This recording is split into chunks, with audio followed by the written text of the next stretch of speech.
오늘의 주요 뉴스입니다. 비대면 진료 대상이 야간과 휴일 초진으로 확대되면서 지난 주말 진료 요청 건수가 전주보다 20배 이상 급증한 것으로 나타났습니다. 일부 의사단체는 비대면 진료 확대에 반대하며 거부 의사를 보이고 있는데 정부는 진료 불참 권고 행위에 대해서는 엄정 조처한다는 입장입니다. 규모 6.2의 강진이 발생한 중국 간수성의 한파까지 겹치면서 2차 피해 발생 우려가 커지고 있습니다. 사상자는 계속 늘어나 1,000명을 훌쩍 넘어섰고 주택과 건물 15만여 채가 파손됐으며 수도와 전기, 도로도 끊긴 상태입니다. 아이슬란드에서 화산이 폭발해 인근 국제공항 항공기가 연착 지연되고 유명 관광지 온천이 폐쇄됐습니다. 수개월 전부터 지진이 예고되면서 이미 4,000명 대피가 이뤄진 곳에서 폭발이 일어난 건데 초당 100에서 200세제곱미터의 용암이 흘러나왔고 약 3.5km의 지면에 균열도 생겼습니다. 지난해 로켓 발사 1분 만에 엔진이 폭발하는 사고가 있었던 블루 오리진이 15개월 만에 로켓 발사에 성공했습니다. 블루 오리진의 로켓은 대기권을 벗어나 약 107km의 고도에 도달한 뒤 지구로 성공적으로 귀환했습니다. 총알도 쉽게 뚫지 못하는 내구성과 인장 강도, 수백 도의 고열도 견디는 신비의 소재 아라미드 섬유를 독창적인 방법으로 개발해 세계를 놀라게 했던 우리나라의 과학자가 있습니다. 고 윤한식 박사의 연구 열정과 약소국의 불리함을 극복하고 국제사회에서 기술력을 지켜낸 끈기를 사이언스 투데이가 돌아봤습니다.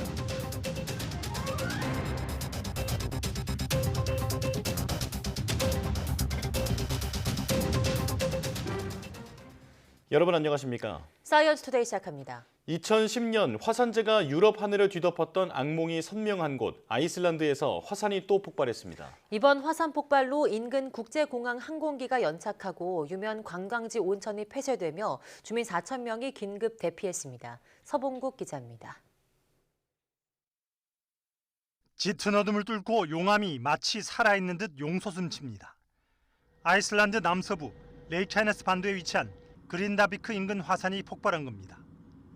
초당 최고 200세제곱미터 용암을 토해낼 만큼 거대한 분출에 하늘마저 시뻘개진 상황.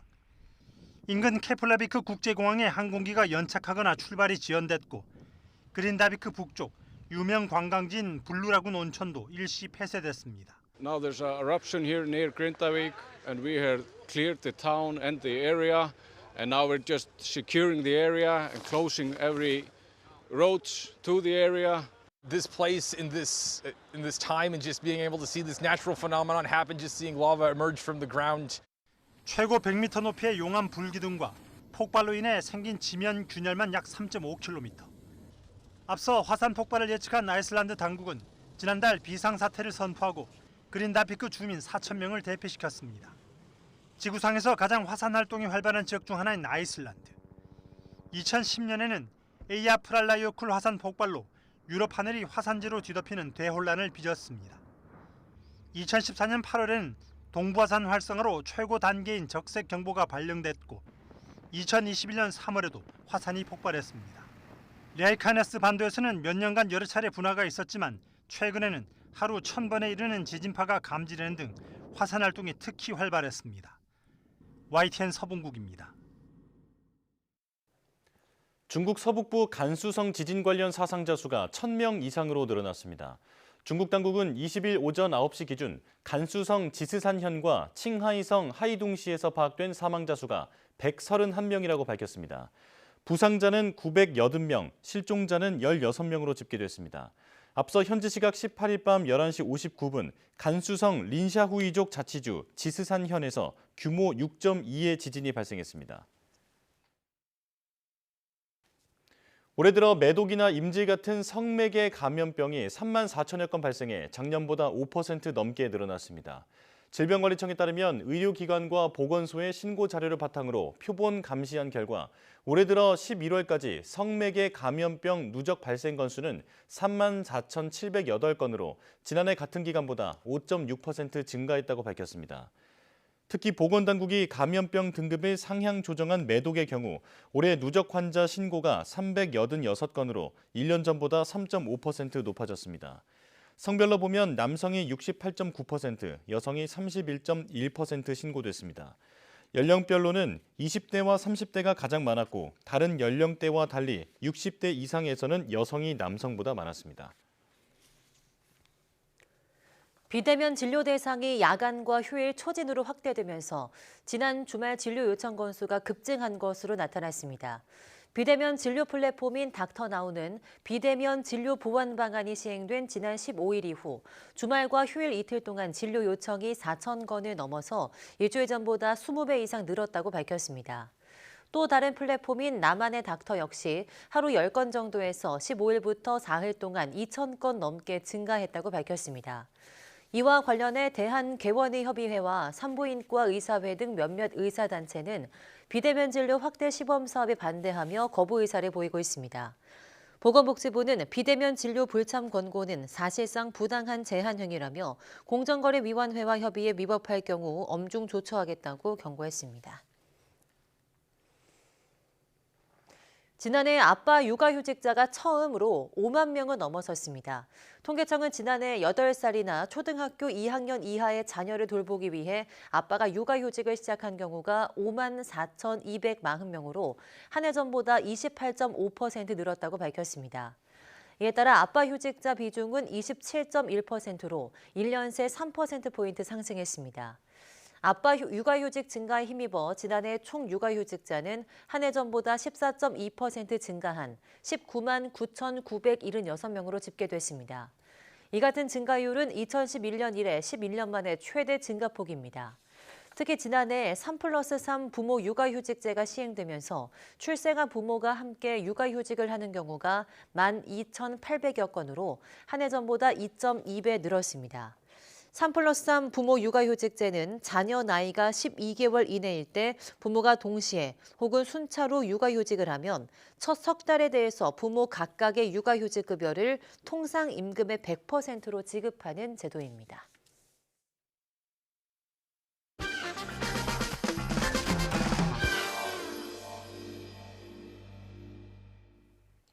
그냥 실일 뿐인데 총알도 쉽게 뚫지 못하고 500도의 고열도 견디며 수톤의 물건도 들어올릴 수 있는 신비의 소재 아라미드 섬유를 아십니까? 이 놀라운 섬유를 기존의 제조 방식과는 완전히 다른 방식으로 새로 개발해 세계를 놀라게 했던 과학자가 우리나라에 있었습니다. 네, 바로 고 윤한식 박사인데요. 개발을 위한 연구 과정은 물론 개발 이후 권리를 지키기 위한 그의 놀라운 끈기는 후대에 큰 교훈을 주고 있습니다. 오늘 과톡에서 윤 박사를 돌아봤습니다. 함께 보시죠.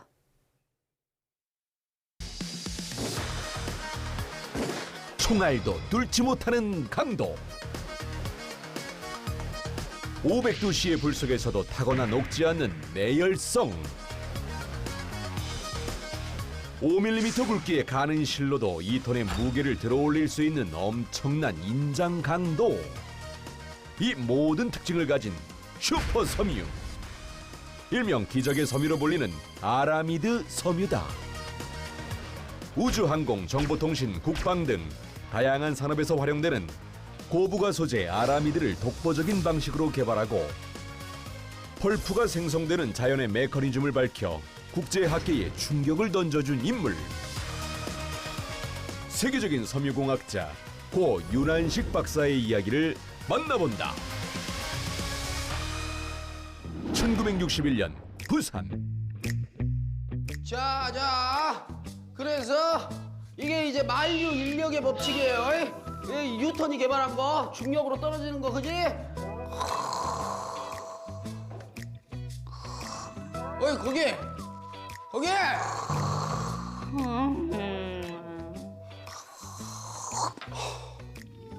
참. 윤한식 박사는 1955년 서울대 섬유공학과를 졸업하고 부산사범학교에서 6년간 물리교사로 근무하고 있었는데 나도 물리 수업 물리고 새로운 기술 개발하는 연구원이 되고 싶은데 말이야. 그의 마음속에는 항상 연구와 기술 개발에 대한 미련이 있었다. 결국 그는 열망을 이기지 못하고 학교를 나온 뒤 부산의 한 화학공업사에서 연구원으로 열정을 쏟았는데 아이고 상무님 어떡해요. 아유, 왜요? 무슨 일입니까? 아, 우리 회사요. 예. 아니, 돈이 없어서 이제 문을 닫는데요. 예? 그가 열정을 불태웠던 회사는 갑작스러운 자금난으로 문을 닫게 돼버렸다. 한순간에 갈 곳을 잃은 그는 크게 좌절했는데 바로 그때 응? 이게 뭐야?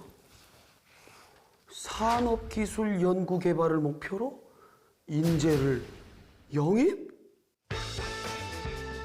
그것은 바로 1966년 설립된 한국 최초의 정부 출연 연구소 한국과학기술연구원의 직원 채용 공고였다. 그래, 이거야, 이거!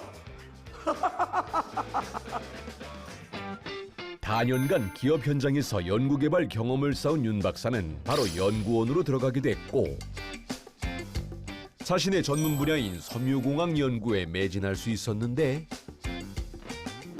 그러던 1979년 여러분, 미국 D사의 아라미드 펄프를 알고 계시나요?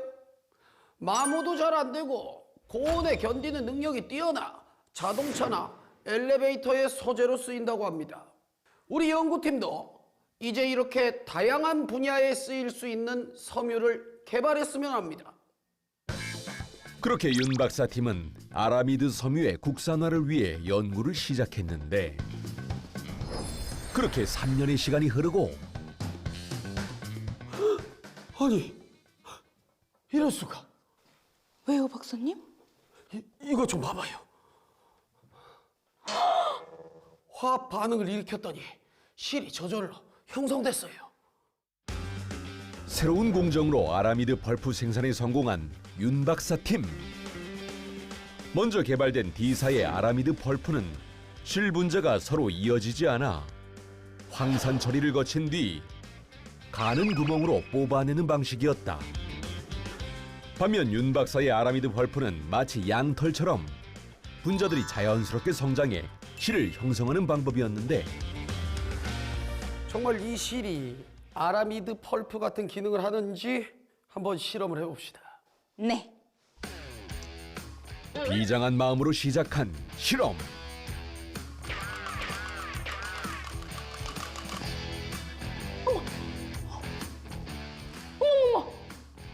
전혀 뚫리지 않았어요. 개발한 섬유는 500도씨가 넘는 불 속에서도 타지 않고 모양이 유지됐으며 오, 멀쩡해, 멀쩡해. 어? 우와, 간다, 간다.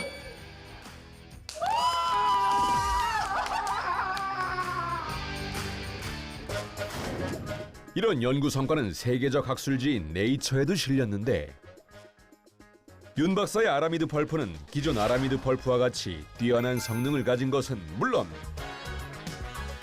인체의 피부, 머리털 등 섬유질이 생성되는 과정을 재현해 섬유를 만드는 과정 자체를 완전히 바꾸어 놓은 전설적인 성과였다. 예, 저는 아라미드 펄프가 생성되는 메커니즘을 밝혀내는 과정에서 겔 크리스털이라는 새로운 형태의 결정체가 존재한다는 걸 알아냈습니다. 윤 박사는 분자의 성장, 즉 저분자가 중합을 거쳐 고분자가 되는 현상은 반드시 겔 크리스털이라는 특수한 결정체 내에서만 일어난다는 새로운 이론을 발표했는데 관련 내용이 세계 소재학 회지에 소개되며 윤 박사는 세계적인 과학자로 우뚝 올라서게 됐다. 하지만 이런 뛰어난 성과에도 그의 아라미드 섬유는 바로 생산되지 못했다. 뭐라고요? D사가 우리 섬유에 소송을 걸었다고요? 네.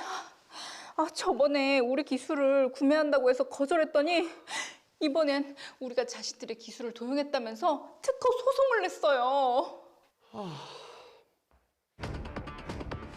몇 달 전 여기가 아라미드 섬유를 개발한 곳이라고요? 네. 그렇군요. 우리 D사에서는 윤 박사 연구팀의 아라미드 펄프 생산 기술을 구입하려고 합니다. 네? 하지만 그 기술은 그동안 연구를 지원해준 국내 기업이 넘겨받게 됐는데요. 이미 얼마 전에 시생산도 성공했습니다. 그 얘기는 지금 못 팔겠다 이겁니까?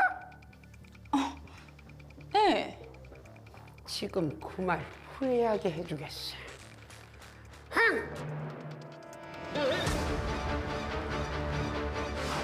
아니 그럴 수가. 이건 완전히 다른 기술이에요. 만드는 방법 자체가 다르다고요. 그러니까요. 아니 벌써 미국이나 유럽에도 다 특허 출연했고 권리도 인정받았는데. 1986년부터 시작된 D사와의 소송 분쟁. 그는 사건 해결을 위해 동분서주했는데 저는 맹세코 남의 기술을 도용해 개발하지 않았습니다. 제가 제출한 자료를 보시면 완전히 다른 연구라는 걸 아실 겁니다. 자신의 연구 성과가 도용이라는 이름으로 부정당한 상황. 하지만 그는 이런 상황에서도 용기를 잃지 않았고 직접 유럽 특허청 항소심판소 재판에 출두해 자신의 연구를 소개하며 글로벌 기업의 횡포 속에서도 뚝심을 가지고 인내했다.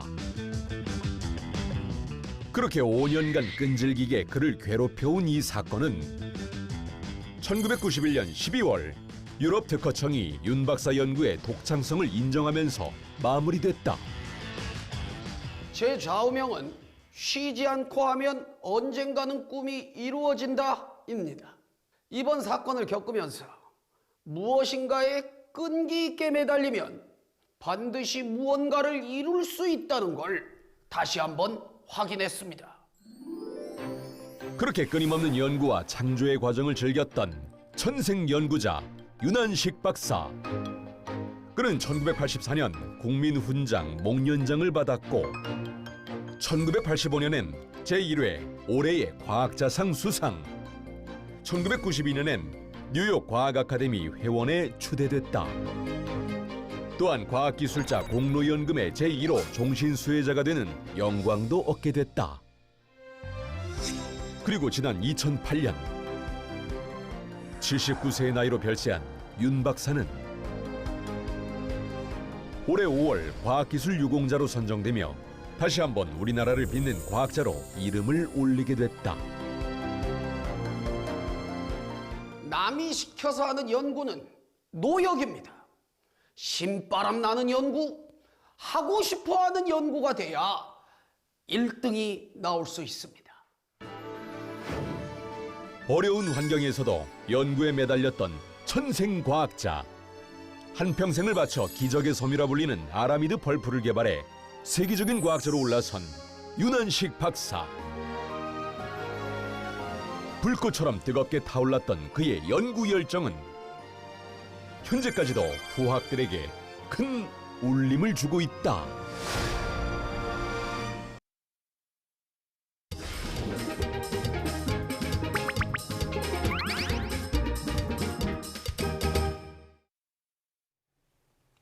다양한 동물의 생태와 습성을 알아보고 그 속에 담긴 과학을 찾아보는 시간입니다. 사이언스주 이동은 기자와 함께하겠습니다. 어서 오세요. 안녕하세요. 네, 오늘은 어떤 동물을 만나볼까요? 네, 이제 며칠 있으면 크리스마스인데요. 이제 이맘때쯤 빠질 수 없는 동물이 있습니다. 이 산타의 썰매를 끄는 루돌프인데 네. 오늘은 이 루돌프의 실제 주인공인 술록에 대해서 이야기를 나눠보겠습니다. 네. 자, 그런데 저도 술록에 대해서 궁금한 게 많았는데 사슴이 아니라 술록이라고 부르는 게 맞는 거죠? 술록과 사슴은 다른 동물인데요. 네네. 이 루돌프의 경우는 가끔 이 점박이 무늬를 가진 꽃사슴처럼 이렇게 표현되는 경우가 있는데 실제로 이 눈길에서 썰매를 끄는 루돌프가 있다고 한다면 사슴보다는 술록이라고 볼 수 있을 것 같습니다. 네. 보통 이 사슴이 몸 길이 150cm 정도인데 비해서 술록은 몸 길이가 220cm 정도 되고요. 무게도 사슴보다는 훨씬 더 많이 나갑니다. 술록은 주로 그린란드나 시베리아 같이 이 추운 북극 툰드라 지역이나 산악 지역에 주로 서식을 하는데요.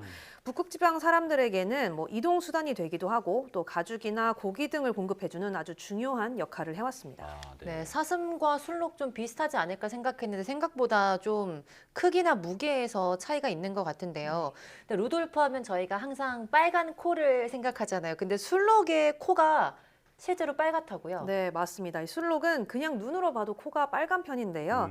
이 과학자들이 그 이유를 찾기 위해서 술록의 대사 시스템을 분석을 해봤더니 술록의 코에는 모세혈관이 집중돼 있고 적혈구가 풍부한 것으로 나타났습니다. 네.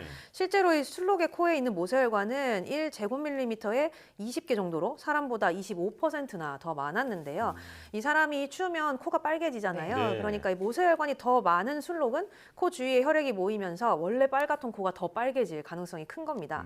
또 이 술록은 사람처럼 땀을 흘려서 열을 식히지를 못하기 때문에 코로 혈액을 집중해서 열을 식히는 역할도 하는데 실제로 이 연구팀이 술록을 러닝머신에서 달리게 한 뒤에 열화상 카메라로 촬영을 해봤더니 코의 온도가 다른 곳보다 훨씬 더 높은 것이 확인이 됐습니다. 온도를 보면 뭐 대략 25도에서 30도 사이로 올라가는 것을 알 수가 있죠. 네.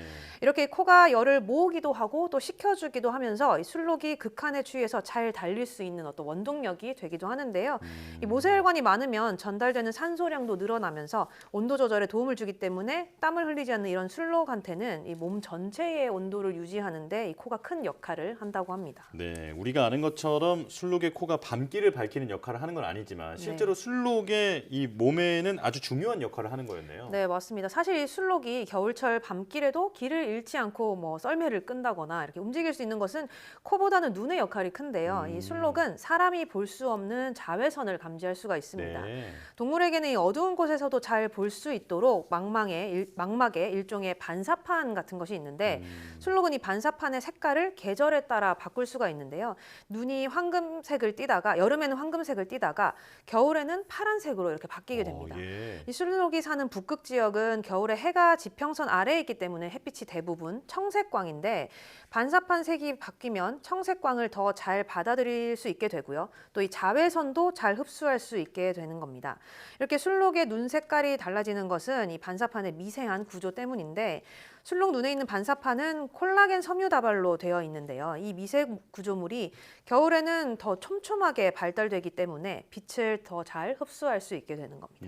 네, 정말 그 루돌프처럼 코가 빨간 것도 또 선물을 전해주기 위해서 겨울철에 더 시각이 좋아지는 것도 또 극한 환경에서 살아남기 위한 결과라고 볼 수 있으니까 굉장히 신기한 것 같습니다. 네, 맞습니다. 또 뭐 이런 술록은 반추동물이기도 한데요. 반추동물은 이 소와 같이 윗속에 넣어둔 먹이를 입으로 다시 올려서 씹어 삼키는 어떤 되새김질 같은 것을 하는 동물입니다. 네. 근데 술록은 북극 같은 극지 환경에서 살아남도록 진화한 유일한 반추동물이라고 하는데요. 네. 극지방은 춥고 식량이 부족할 뿐만 아니라 하루 내내 낮이 계속되는 백야 현상이 일어나기도 하고 또 밤이 계속되는 극야 현상이 반복해서 일어납니다.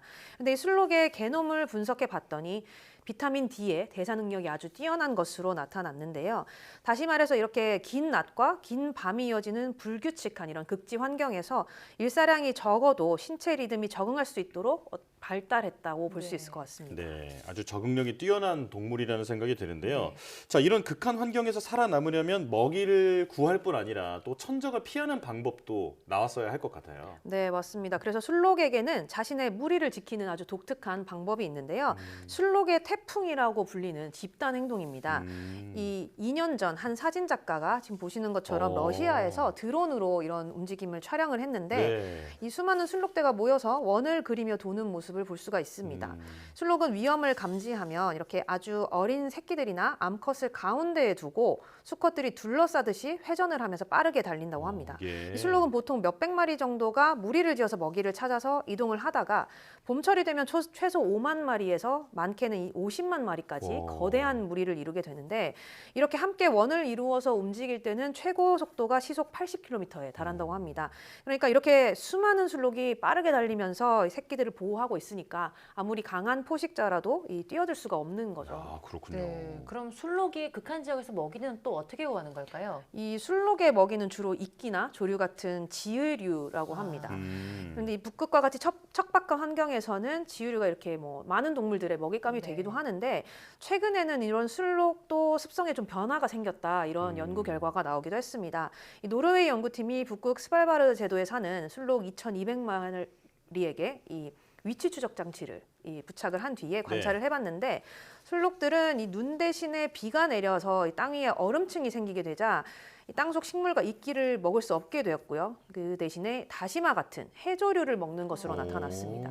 실제로 이 얼음층이 두꺼운 곳일수록 해안 쪽으로 이동하는 술록들이 많이 관찰이 됐고 또 이 지역 술록 개체수의 3분의 1가량이 해조류를 먹는 것으로 관찰이 되기도 했는데요.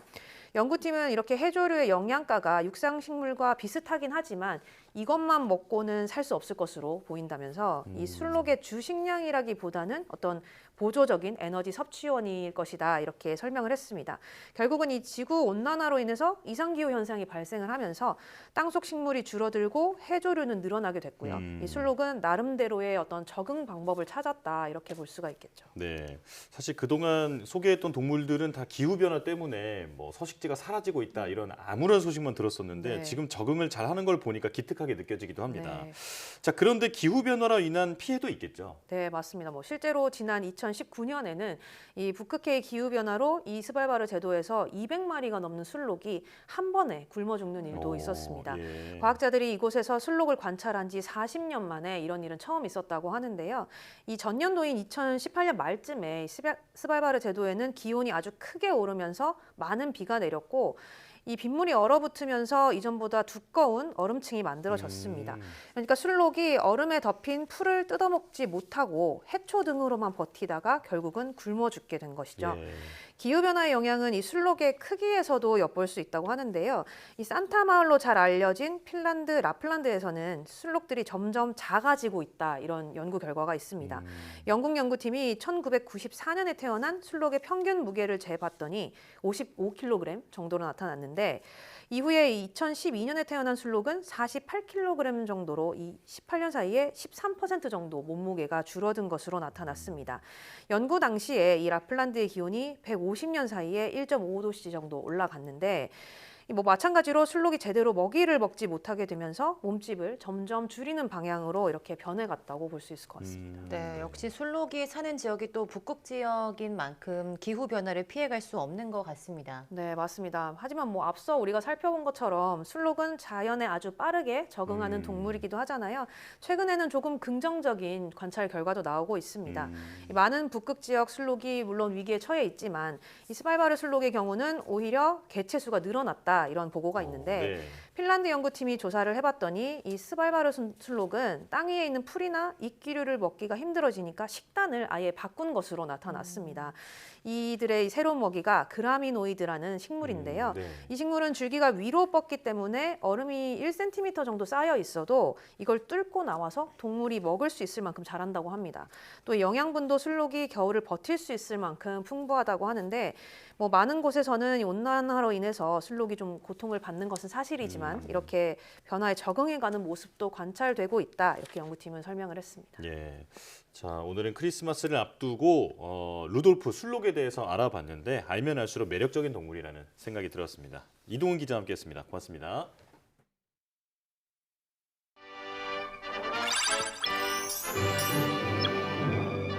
The Japanese surrender party arrives.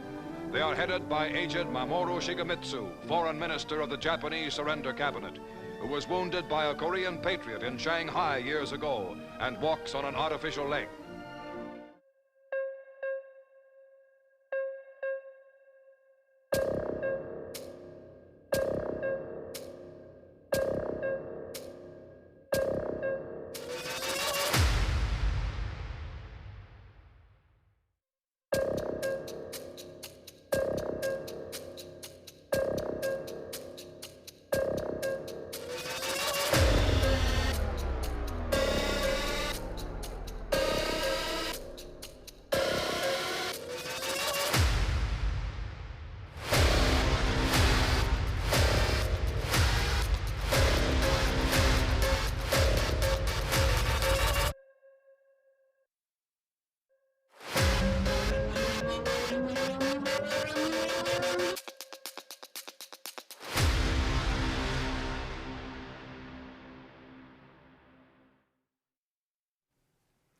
안중근 의사가 1910년 중국 류순 감옥에서 쓴 유목 용호지웅새 기작인묘지태가 19일 오후 서울 옥션 경매에서 19억 5천만 원에 낙찰됐습니다.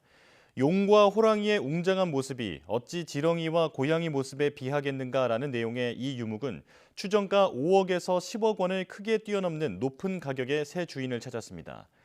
안 의사의 유목 중 최고가 기록으로 이전 최고가 작품은 2018년 7억 5천만 원에 낙찰된 묵서 승피백운 지우재향의였습니다. 일본 소장자로부터 경매에 출품된 이 유목은 국내 소장자가 낙찰받으면서 한 세기 만에 고국으로 환수되는 셈입니다. 지난 주말 경복궁 담벼락에 스프레이로 낙서를 했던 10대 남녀 2명이 범행 사흘 만에 체포됐습니다. 이들은 혐의를 모두 인정했는데 지인이 돈을 주겠다고 해 범행한 것으로 전해졌습니다. 유서연 기자입니다. 경찰서에 도착한 버스에서 두 남녀가 차례로 내립니다. 경복궁 담벼락에 낙서하고 달아났던 10대입니다. 범행 사흘 만에 경기도 수원에 있는 각자의 주거지에서 체포됐습니다. 문화재 훼손이란 거 전혀 몰랐나요? 범행 동기가 어떻게 되시나요? 사과할 생각 없나요? 잠시만요. 범행 동기가 어떻게 되시죠? 잘못이란 거 전혀 몰랐어요? 이들은 지난 주말 새벽 경복궁 영추문과 고궁박물관 주변 담벼락에 스프레이를 뿌린 혐의를 받고 있습니다.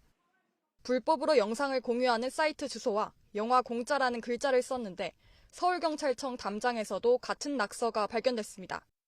범행 중간에는 인증사진을 찍는 모습이 포착되기도 했습니다. 경찰은 범행 직후 이들이 택시를 탑승한 사실을 확인했고 신원을 특정한 뒤 동선을 추적해왔습니다. 이들은 연인 관계로 해당 낙서를 쓰면 돈을 주겠다는 지인 제안을 받고 범행한 것으로 파악됐습니다. 경찰은 이들이 영상 불법 공유 사이트와 어떤 관계가 있는지를 포함해 자세한 범행 동기를 밝히는 데 주력하고 있습니다. 사건 이튿날 비슷한 장소에 낙서했다가 자수한 또 다른 남성은 가수를 좋아하는 마음에 범행했다고 진술했습니다. 전형적인 모방 범죄라는 게 경찰의 판단입니다. 현행법은 문화재를 손상하거나 훔치는 걸 포함해 효용을 해하는 경우 3년 이상의 징역형에 처하도록 하고 있습니다. 법정형 하한선이 정해진 만큼 문화재 손상을 무거운 범죄로 규정하고 있는 겁니다. 이들이 서울경찰청 담장에 남긴 낙서에 대해선 재물손괴 혐의를 적용하는 것을 검토하고 있습니다. 경찰은 이번 사건을 단순한 낙서를 넘어 국가 문화재를 훼손한 중대한 범죄로 보고 엄정하게 수사하겠다고 밝혔습니다. YTN 유서연입니다. 경복궁 담벼락에 두 번째 낙서를 한 뒤 자수했던 20대 남성 A씨는 이번 범행 이전에도 전시회 예술품을 훔쳐 경찰 조사를 받았던 것으로 확인됐습니다.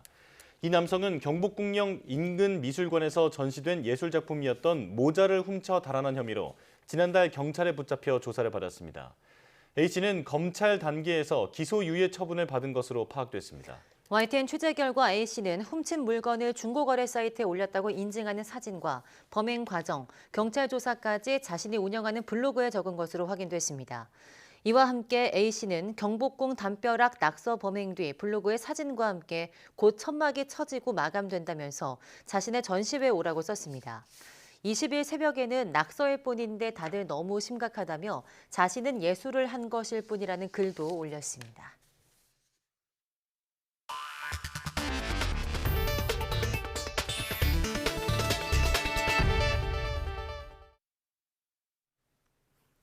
아마존 창업자 제프 베이조스의 우주기업 블루 오리진이 15개월 만에 로켓 발사에 성공했습니다.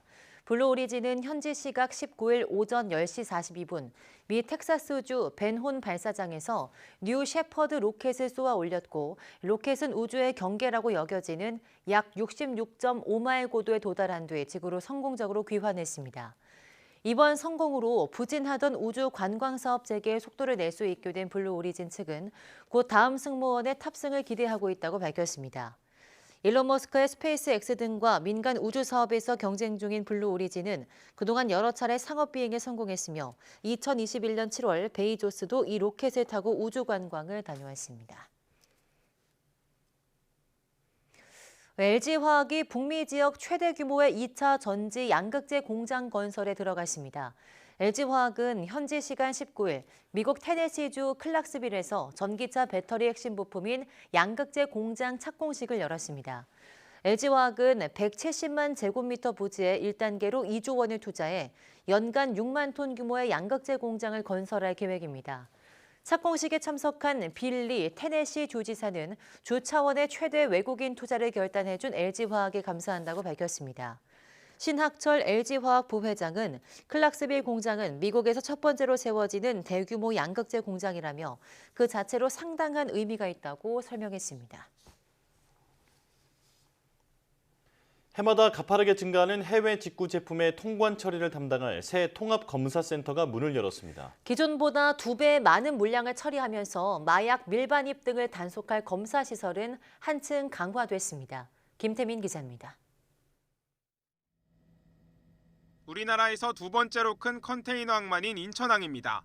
최근 들어 해외, 특히 중국에서 들어오는 직구 물량이 폭증해 통관 처리에 어려움을 겪었습니다.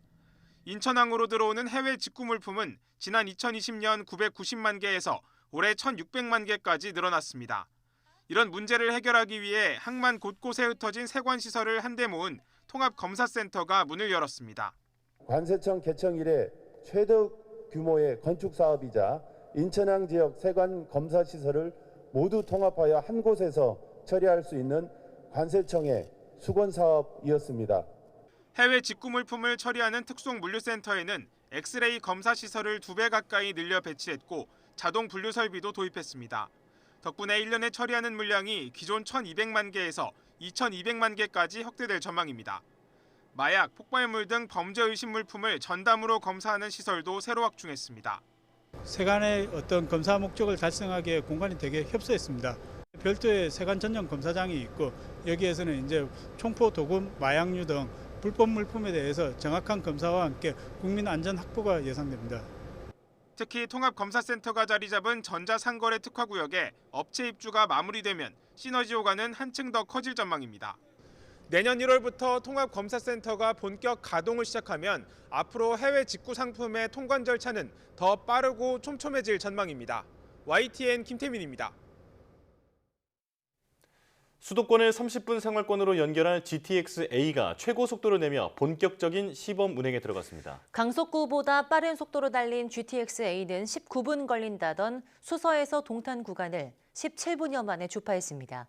이승윤 기자가 직접 타면서 취재했습니다. 고속철급 지하철 GTX-A가 폭풍 실주를 준비 중입니다.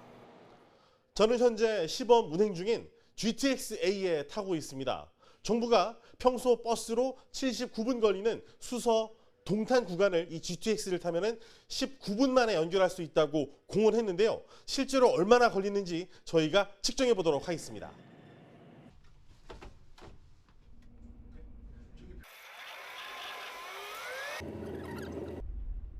(17분 49초) 걸렸습니다. 정부 발표보다 오히려 1분 이상 빨랐습니다. 세계에서 가장 빠른 강속구 속도는 미국 메이저리그 투수 아롤디스 체프먼이 기록한 시속 170km. 대용량 견인 전동기를 장착한 덕분에 GTX-A는 그보다 더 빠른 시속 180km 이상의 속도로 달리며 시범 운행을 성공적으로 마무리했습니다. 기존 전동차보다 속도가 2배 정도 빠른 180km로 운행됨에도 불구하고 떨림과 진동, 소음 등이 적어서 안정감이 높아 차량 성능과 주행 성능이 탁월하게 향상된 것을 볼 수 있었습니다. 차량 앞쪽으로 살짝 돌출된 뒤 옆으로 열리는 미닫이 문인 플러그인 도어를 채택한 덕분에 소음이 적고 외부 공기가 잘 차단되는 게 특징. 8량의 객차마다 공기청정기가 설치됐습니다. 지하철보다 속도가 2배 빨라도 흔들림이 덜해 승차감이 좋았고 좌석 분리대가 있어 안락합니다. GTX의 출입문이 KTX랑 SRT와는 다르게 폭이 조금 넓어서 이제 승객들이 승하차할 때보다 편리하게 이용하실 수 있고, 보통 전동차보다 저희 GTX 차량 좌석이 한 자리씩 늘어나 있고 좌석이 조금 폭이 넓습니다. GTX-A 수서에서 동탄 구간은 내년 3월 말 개통되고 파주 운정에서 서울역 구간은 내년 하반기에, 서울역에서 수서 구간은 내후년 개통될 전망입니다. YTN 이승윤입니다. 서울시가 다음 달부터 월 6만 원대에 대중교통을 무제한으로 탈 수 있는 기후 동행카드 시범 사업을 진행합니다. 지하철과 버스, 마을버스뿐 아니라 공공자전거 따릉이도 이용 가능합니다. 최기성 기자입니다. 서울시가 내놓은 기후 동행카드입니다. 내년 1월 27일부터 6월까지 시범사업 기간입니다. 새해 첫날부터 시작할 계획이었지만 코레일 운영구간 시스템 개발이 지연되면서 개시 일자를 미뤘습니다. 요금은 공공자전거 따릉이 이용 여부에 따라 62,000원권, 65,000원권 두 종으로 나뉩니다. 시내버스와 마을버스 등 대중교통뿐 아니라 따릉이까지 횟수 제한 없이 탈 수 있는 겁니다. 서울지하철 26895선과 신림선, 우이신설선은 전 구간 무제한 탑승 가능합니다. 서울지하철 13457호선, 공항철도, 경의중앙선 등은 일부 구간만 빼고 이용 가능합니다. 한 달 평일 21일 기준으로 요금을 산정했습니다. 그래서 1,500원 정도로 잡고 40회를 이용하면 6만 원이 되게 됩니다. 41회부터 아마 본인들이 낸 요금보다는 그때부터는 무제한으로 이용 가능한 부분이 되겠고요. 요금 체계가 다른 신분당선이나 광역버스와 심야버스, 경기 인천 등 다른 시도 면허버스는 이용 대상에서 제외했습니다. 다만 실무 논의를 마치는 대로 김포 골드라인과 인천 김포 광역버스도 서비스할 수 있도록 추진 중입니다. 시는 기후동행카드 수요를 40에서 50만 명 정도로 예측했는데 본 사업은 7월부터입니다. YTN 최기성입니다.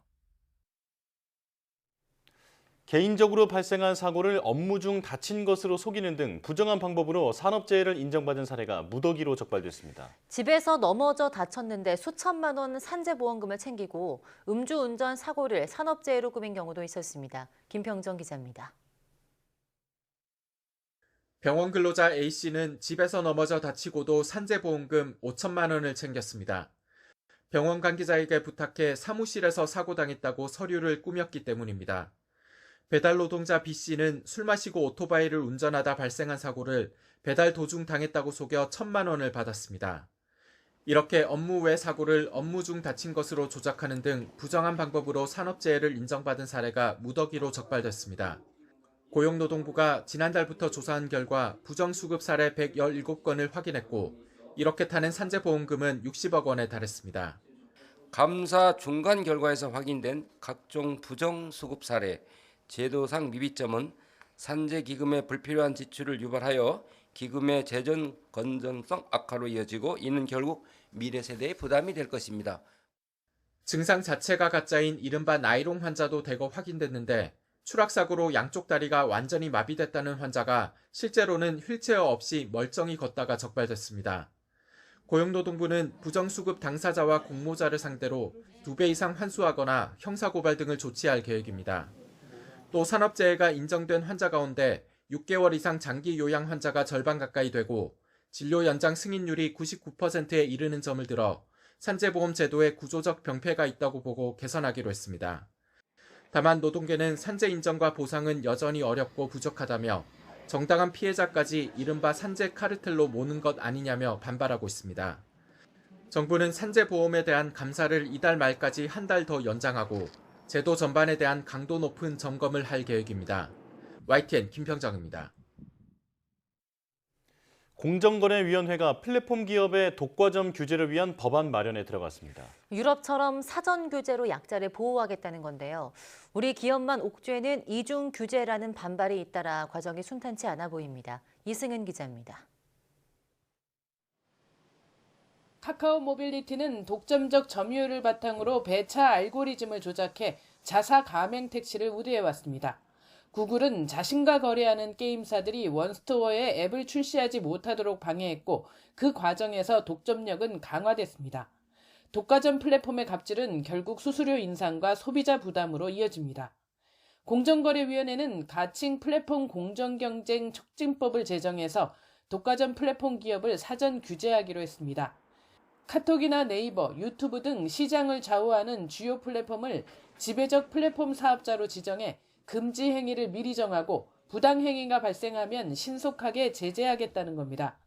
독일과 유럽연합도 사전 규제로 플랫폼 독과점에 대응하고 있고 기존 공정거래법을 통한 제재는 대응 속도가 너무 느리다고 공정위는 설명합니다.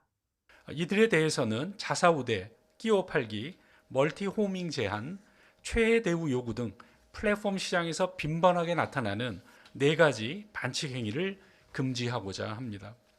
플랫폼 업계는 국내 플랫폼을 죽이는 이중 규제라며 반발하고 있습니다. 중국 기업인 알리익스프레스가 단기간 2위로 치고 올라온 데서 보듯 진입 장벽이 없는 디지털 환경에서 국내 플랫폼 기업만 죽여서 결국 소비자와 소상공인에 피해를 줄 것이라고 주장합니다. 주한 미국 상공회의에서도 깊은 우려의 뜻을 표한다고 밝혔습니다. 외국계 기업들이 1위로 올라서는 것도 심한 문제일 텐데 우리 정부가 우리 기업을 우리 법으로 규제를 한다? 미국도 중국도 하지 않는 걸 하지 않습니까? 미국도 중국도 플랫폼 산업은 진흥을 하고 지원을 하고. 국회에서도 여야 입장 차이가 커서 입법 과정에서 진통이 불가피할 것으로 보입니다. YTN 이승은입니다.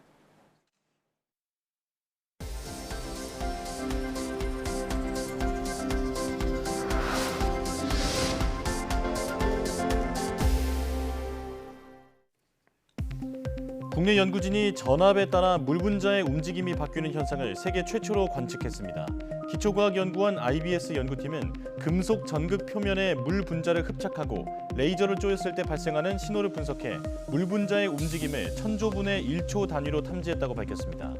이를 통해 물에 양의 전압을 가하면 물 분자가 느리게 움직이고 음의 전압을 가하면 빨리 움직이는 점을 관측했다고 설명했습니다. 또 전압에 따른 물 분자 움직임을 연구하면 물이 용매인 차세대 친환경 전지, 수전 해질 전지를 개발하는 데 도움될 것으로 내다봤습니다. 기술 패권 경쟁 속에서 우리나라가 확보해야 할 기술 개발 목표인 12대 국가전략기술이 확정됐습니다.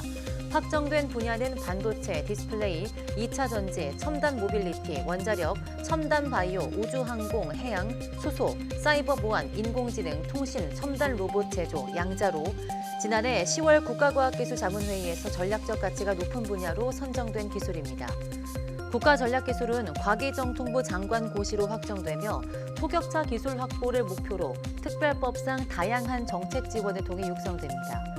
이와 함께 과기정통부는 관련 인재 확보를 위해 직무 특성을 고려한 R&D 지원 체계를 새로 마련하고 인재 통합 정보 분석 체계를 구축하고 해외 교류를 늘리겠다는 전략도 발표했습니다. 북극 한파가 남쪽으로 내려오면 동해가 대기 중 이산화탄소를 더 많이 제거한다는 연구 결과가 나왔습니다. 포스텍과 부산대 등 공동 연구팀은 1992년에서 2019년 동해의 이산화탄소 연간 흡수량이 북극 한파가 남하한 시기 2천만 톤이었다가 남하가 약해지자 1,000만 톤 이하로 다시 강해지자 3천만 톤 이하로 증가했다고 밝혔습니다. 또 북극 한파가 유입될수록 바다에서는 이산화탄소를 머금은 표층수가 무거워져 가라앉고 해수가 순환돼 더 많은 이산화탄소가 바다로 들어간다고 설명했습니다. 과도한 개발과 사냥 등 인간 활동 때문에 멸종에 이른 새가 1,500여 종으로 기존 추정보다 2배 많다는 연구 결과가 나왔습니다. 영국 생태 수문학센터 연구팀은 멸종 조류와 화석 데이터를 결합한 모델 분석 결과 인류가 세계 곳곳으로 이주를 시작한 12만 년 전부터 12,000년 전 이후 펼쳐진 만년 동안의 짧은 기간 동안 새 1,500종 이상이 멸종했다고 밝혔습니다. 연구팀은 멸종한 새가 전체 조류족의 12%인데 이는 기존 추정치보다 2배 많다며 멸종 개체 가운데 절반 이상은 아직 발견되지 않았을 뿐이라고 설명했습니다.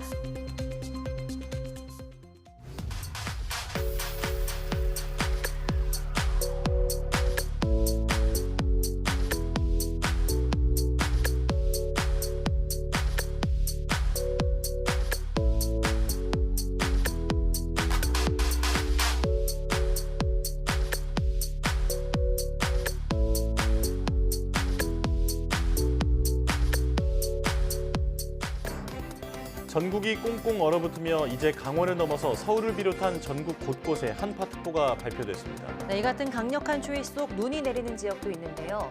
눈과 한파로 인한 안전사고와 시설물 피해, 그리고 건강관리에 각별히 유의해 주시기 바랍니다. 뉴스 마칩니다. 시청해 주신 여러분 고맙습니다.